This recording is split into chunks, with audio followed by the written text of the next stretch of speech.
हमारे पास दो तरह के स्वर हैं, दो तरह के प्रश्न हैं कि एक तो स्वर कितने होते हैं और स्वर के प्रकार कितने होते हैं। अगर हम कहें कि स्वर कितने होते हैं तब भी हमारे पास दो तरह से प्रश्न है कि हिंदी में कितने और संस्कृत में कितने, क्योंकि हिंदी में 11 स्वर होते हैं और संस्कृत में 13 स्वर होते हैं। संस्कृत में 13 स्वर होते हैं क्योंकि 11 स्वर जो है वो ये है अ आ इ उ री, री है यहाँ पर, उसके बाद ए आई ओ औ, ये हो गए 11 स्वर।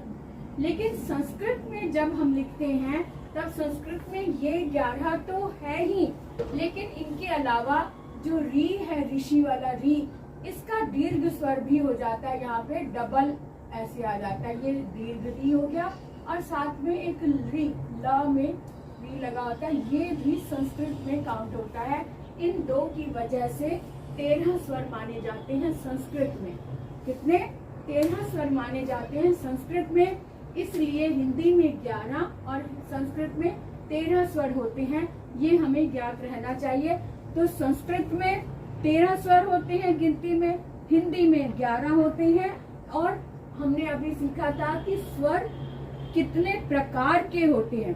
स्वर, ह्रस्व स्वर, दीर्घ स्वर और साथ में प्लुत स्वर तो होता ही है, लेकिन छोटी क्लासेस में ये बताया जा रहा है कि संयुक्त स्वर कितने होते हैं। तो क्योंकि दीर्घ स्वर, ह्रस्व स्वर तो है ही, लेकिन संयुक्त स्वर भी है, जैसे ए संयुक्त स्वर है, इसलिए इससे भी काउंट किया गया है नई क्लासेस में। इससे पहले हम बड़ी क्लासेस में हम सीखते हैं कि प्लुत स्वर क्या होता है, लेकिन छोटी क्लासेस में संयुक्त स्वर क्या होता है इसके बारे में भी बताया जाता है। अभी तक ये बात नहीं बताई जाती थी वर्णमाला में।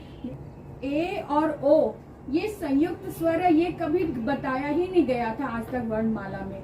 ये नया उसमें शामिल किया गया है, क्योंकि एक दो बार मीटिंग हुई है, उसमें बताया गया है, इस तरफ ध्यान दिलाया गया सबका कि ए और ओ भी संयुक्त स्वर होते हैं, और इसको इसलिए इसमें शामिल किया गया है कि संयुक्त स्वर के रूप में।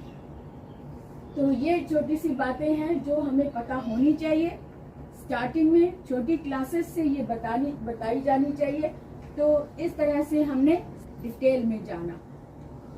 अगली क्लास में हम व्यंजन के बारे में डिटेल में जानेंगे। आज हम सीख रहे हैं स्वर। सबसे पहले तो परिभाषा लिखने से भी पहले ये समझो कि स्वर का मतलब क्या है।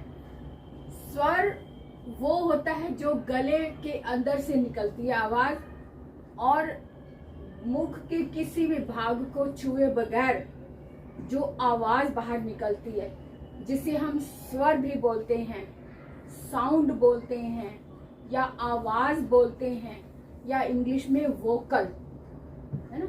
वोकल भी गले में से, संगीत में आपने देखा होगा स्वर ठीक नहीं लग रहे, तो स्वर का मतलब है कि गले के अंदर एक ठहराव, रुकना, कितना छोड़ना, वो समझ होती है। जैसे स रुके हुए हैं, स, अब ये गले में से आवाज की आवाज आ रही ना, ये जो है ये स्वर है, जो गले में से निकलता है वो स्वर है। और जब स्वर तो हमने निकाला मुख से, लेकिन वो किसी मुख के किसी भाग को छू कर जब बाहर आता है तब वो व्यंजन होता है। अभी व्यंजन को अभी साइड में रख लेते हैं, पहले हम स्वर को देखते हैं कि गले के अंदर से सीधी आवाज कितनी तरह की आती है। एक तो होती है ह्रस्व स्वर। ह्रस्व का मतलब होता है सबसे छोटी इकाई। जो स्वर है उसकी सबसे छोटी इकाई होती है अ, इ, उ, जब यहीं पे खत्म हो जाती है अ, बस खत्म, इ, उ, गले के अंदर से सीधी आ रही है ना आवाज, तो यानी कि ह्रस्व का मतलब है जिसमें सबसे कम समय लगे, यानी कि एक मात्रा का समय जिसमें लगता है, वो होती है ह्रस्व स्वर। उसे कहते हैं ह्रस्व स्वर। ह्रस्व स्वर का मतलब है एक मात्रा का समय, एक मात्रा का समय जिसमें लगता है, उसे हम ह्रस्व। ह्रस्व का मतलब सबसे छोटी इकाई, सबसे कम आवाज जिसमें निकलती है, एक मात्रा का समय जिसमें लगता है, वो होता है ह्रस्व स्वर। अब होता है दीर्घ। दीर्घ का मतलब होता है लंबी आवाज, जैसे आ, ई, ऊ। ये 3 स्वरी मुख्य होते हैं जिसमें आवाज से, जिसको हम ह्रस्व और दीर्घ में रखते हैं। ठीक है, तो दीर्घ में वो स्वर आते हैं जिसको बोलने में 2 गुना समय लगे। कितना? 2 गुना समय जिसमें लगे। 2 गुना समय जिसमें लगता है वो होता है दीर्घ।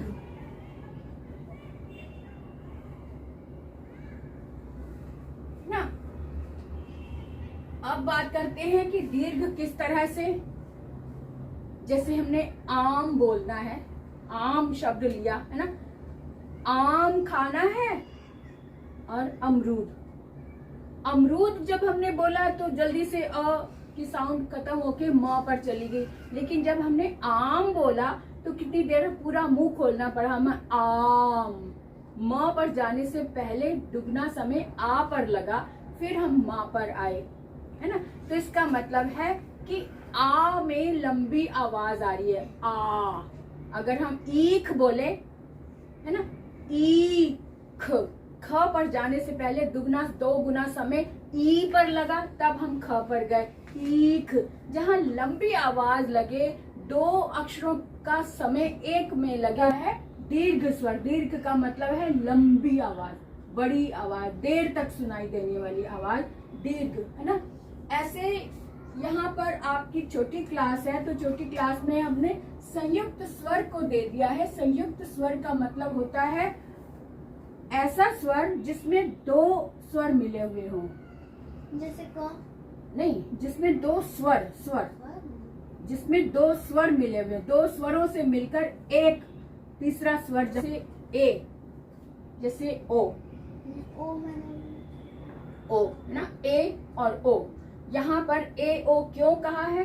क्योंकि ए में अ और ए की आती है, अ और ई मिलकर ए बनता है ना। तो संयुक्त स्वर वो होता है जिसमें 2 स्वर बनकर एक तीसरा रूप बनाते हैं, जैसे अ प्लस ई बराबर ए, है ना। और दूसरा स्वर है अ प्लस ऊ, अ प्लस ऊ बराबर ओ। यहाँ पे 2 स्वर कौन से? अ और ई मिलकर तीसरा स्वर की रचना की। अ और ई ये दोनों ही स्वर है, इन दोनों स्वरों ने एक तीसरे स्वर की रचना कर दी, वो है ए।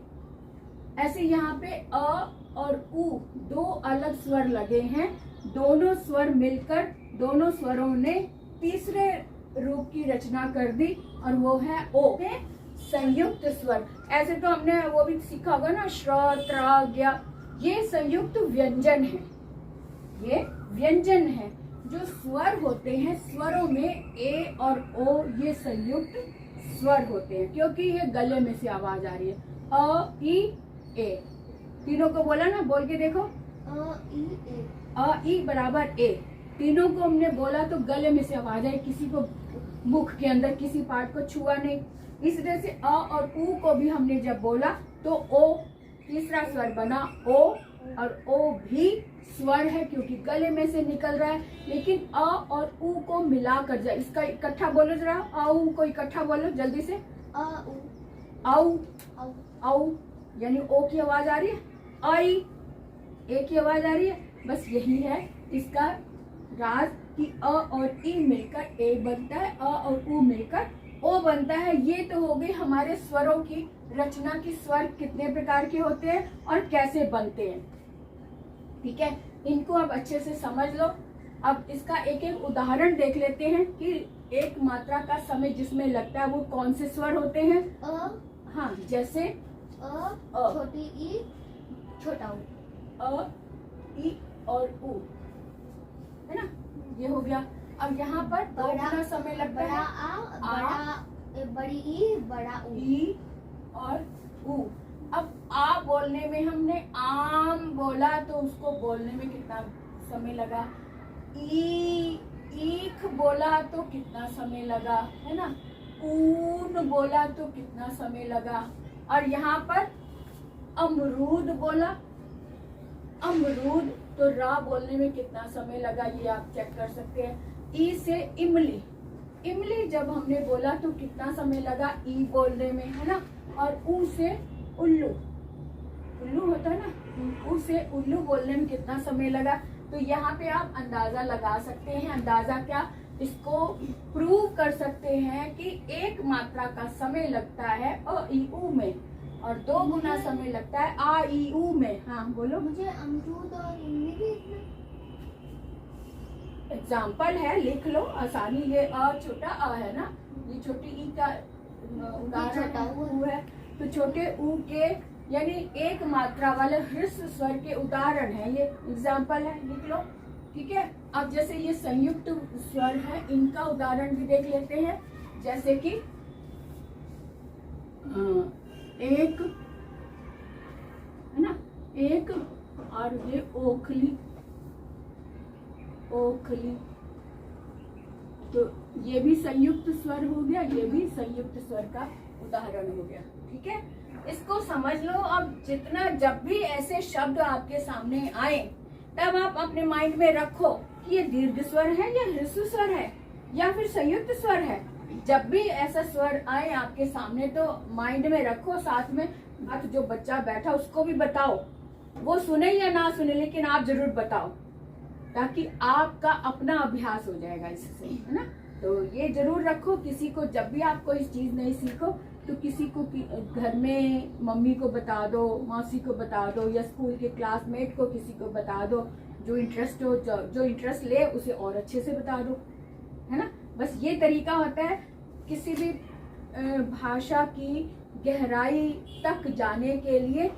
खुद तो हमने समझा ही और उसे और अभ्यास करने के लिए हमें किसी को समझा दिया। जैसे हम कहानी सुनाते हैं, स्कूल में सुनकर आए आप कोई भी स्टोरी, तो घर में आके मम्मी को बताते हो ना, मम्मी आज मैंने स्कूल में ये वाली स्टोरी सुनी, तो उसी इसको भी स्टोरी की तरह सुनाओ, बस अभ्यास हो गया।